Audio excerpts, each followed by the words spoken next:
초록이 치매. 초록이 치매란 뭔지 키워드 좀 설명해 주세요. 치매라고 하면 흔히 노인들에게 발생하는 질환으로 생각하기 쉬운데요. 네.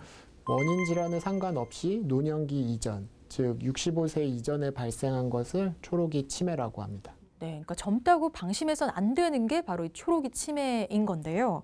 자, 근데 이런 초록이 치매, 즉 젊은 치매 환자들이 많이 있나요?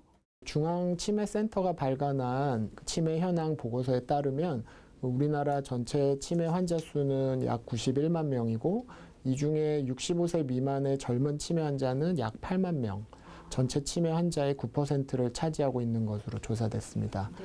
즉 전체 환자 10명 중에 1명은 젊은 치매에 해당하는 것이죠.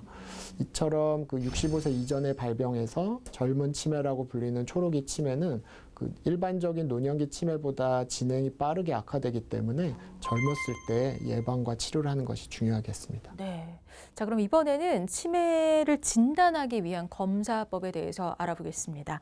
요즘 쉽고 빠르게 결과를 알 수 있는 치매 선별 검사라는 게 있다고 하던데 이 내용 좀 자세히 알려주세요. 개인이 치매에 걸렸는지를 확인하기 위해서 MRI, CT 같은 영상 검사를 포함한 다양한 검사들을 시행할 수 있겠지만 무조건 그런 고가 검사만을 진행하는 것은 국가적으로도 개인적으로도 무리가 되겠죠. 그래서 치매를 선별하기 위해서 선별 검사를 마련해서 시행을 하고 있습니다. 그 선별 검사를 통해서 이상의 조짐이 있는 분들을 먼저 골라내고 그분들을 중심으로 정밀 검사가 이루어지도록 유도하는 방식인데요.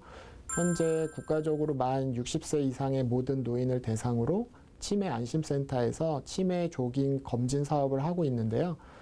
선별 검사 후에 대상자에게 검사 결과를 통지하고 진단 검사가 필요한 경우에 협약 병원에 검진 의뢰를 해서 여러 가지 검사를 통해서 치매를 진단하게 되고요.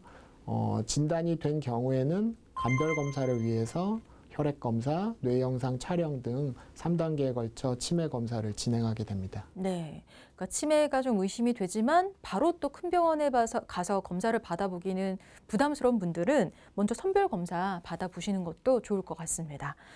자, 근데 이제 어떤 병이든 마찬가지고 치매 역시 치료가 중요하겠지만 사실 치료 자체가 의미 없다라고 생각하시는 분들도 많더라고요.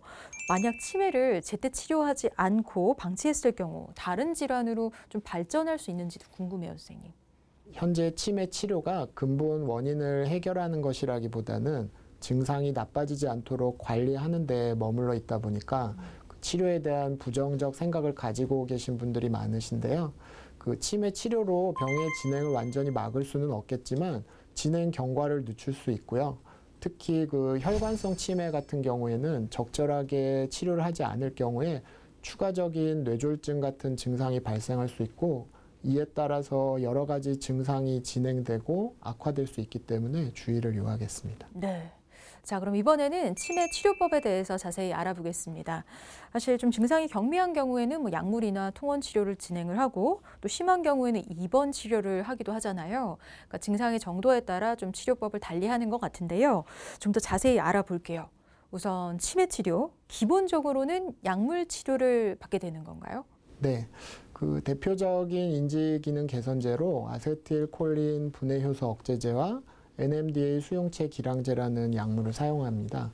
그 기억과 관련된 내 영역에서는 아세틸콜린이라는 그리고 또 글루타메이트라는 신경 전달 물질이 작용하기 때문에 이러한 신경 전달 물질의 활성을 조절해서 인지 기능을 호전시키는 개념의 치료가 되겠습니다. 네. 또 그 밖에도 우울증이나 환각 같은 정신과적인 증상이 동반된 경우에도 각각에 알맞는 약물 치료를 병행하게 됩니다. 네. 근데 이런 약물 치료는 꼭 필요한 건가요? 그 약물 치료로 치매를 완전히 호전시키거나 진행을 완전히 막을 수는 없겠지만요. 치매가 진행하면서 잃어버리게 되는 기능들을 최대한 늦춰서 보존해 가고자 약물 치료를 하게 되는 것이고요. 거기에 인지훈련이나 인지재활 치료를 병행하면 효과가 더 좋을 수 있겠습니다. 네.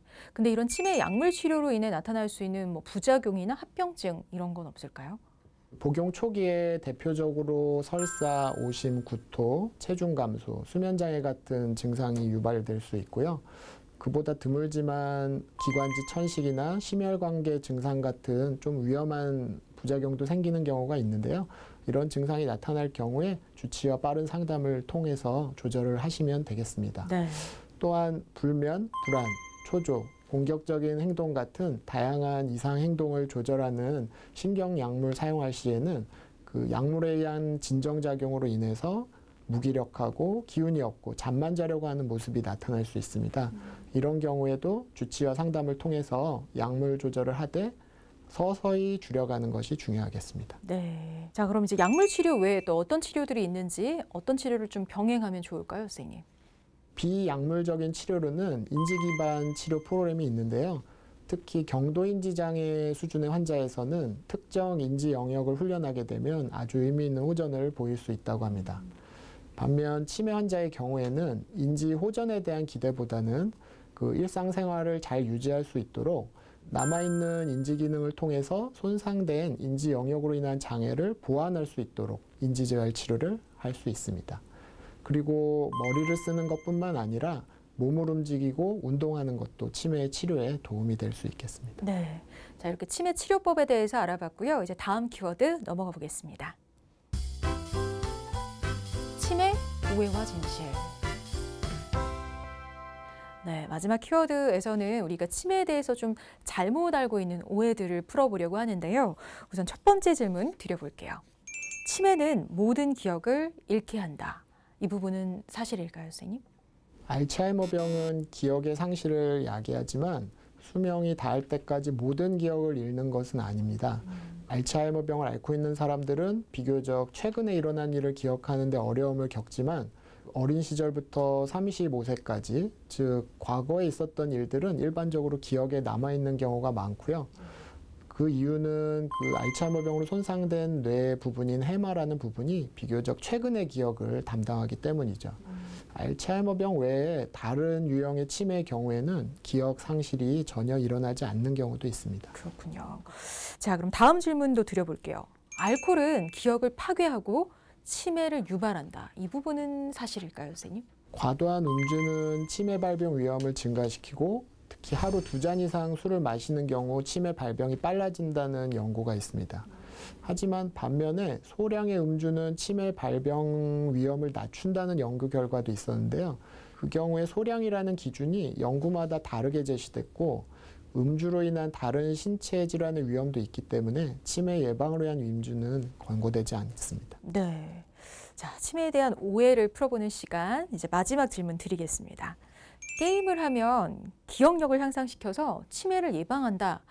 이런 얘기도 있어요. 뭐 게임하면 도움이 될 것 같기도 한데 어떨까요, 선생님? 게임을 하면 기억력을 향상시킨다는 프로그램이나 광고가 많은데요. 하지만 그런 게임을 하는 것이 일상생활에서 요구되는 기억력 향상으로 전환된다는 증거가 없고요. 그보다는 적극적인 신체적 활동이나 사회적 활동이 치매 발병 위험을 낮춘다는 연구 결과는 나와 있기 때문에 게임보다는 오히려 이러한 활동이 더 바람직하다고 하겠습니다. 네. 자, 치매에 대해서 알아본 데일리 건강 이제 마무리할 시간인데요. 마지막으로 치매 예방법을 알아보겠습니다. 어떤 노력을 기울여야 할까요? 치매 예방 수칙 333이라는 게 있는데요. 쉽게 기억할 수도 있고 실행할 수 있는 좋은 방법이라서 소개하겠습니다. 네. 처음 3은 3가지 권하는 건데요. 일주일에 3번 이상 걸으세요. 생선과 채소를 골고루 챙겨 드세요. 부지런히 읽고 쓰세요. 그 다음에 두 번째 3은 금하는 것인데요. 술은 한 번에 3잔보다 적게 마시세요. 담배는 피우지 마세요. 머리를 다치지 않게 조심하세요. 그리고 마지막 3번째 3은 3가지 행할 것인데요. 네. 혈압, 혈당, 콜레스테롤 3가지를 정기적으로 검사하세요. 가족과 친구를 자주 연락하고 만나세요. 그리고 치매 조기 검진을 받으세요. 이러한 간단한 생활 습관의 변화를 통해서 치매 발병 위험을 낮출 수 있겠습니다. 네. 치매 예방수칙 333 잘 기억하고 실천하시는 게 중요할 것 같습니다. 자, 근데 치매는 본인뿐만 아니라 가족에게 정신적 고통은 물론이고 경제적, 육체적 부담까지 줄 수 있는 질환인 만큼 초기에 치매에 대해서 정확하게 진단을 받고 신속한 치료로 대응을 잘 하는 게 중요할 것 같습니다. 오늘 데일리 건강 여기까지고요. 도움 말씀 주신 김도현 선생님 고맙습니다. 네, 감사합니다.